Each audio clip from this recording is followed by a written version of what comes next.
geçipdir.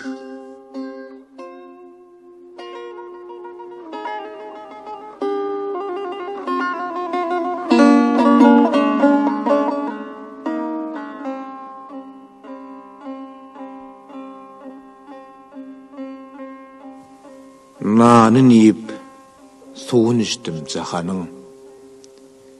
Pikir etsem ömrümden geçipdir.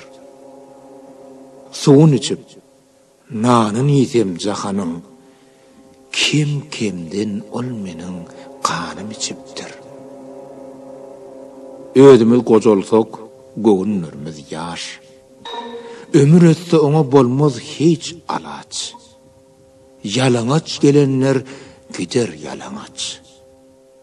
Pelek seniň bizden donuň biçipdir. Pelegiň ýanyny insan bir ejiz. Wagt öter, ömrüň de seniň geçer tiz.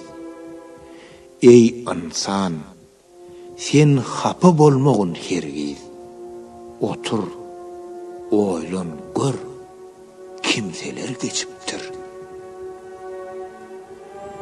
Muhammed Resul Hazreti İsa, hak dost İbrahim, Peygamber Musa, boyun eğmedikler munno iblise sırat köpürsünden yellek geçipdir.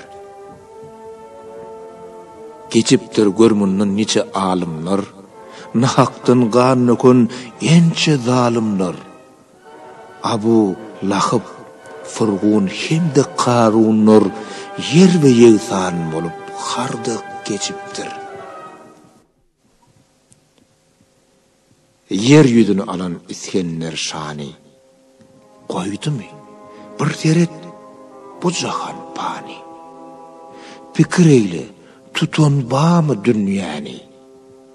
Bugün gelen erte yellek geçipdir. Hazreti Ali ol Allah'ın şiiri. Ebu Bekir olun dörtlörün biri. Kasım ibn Resul Osman Omari dilim aytmaz olun bar geçipdir.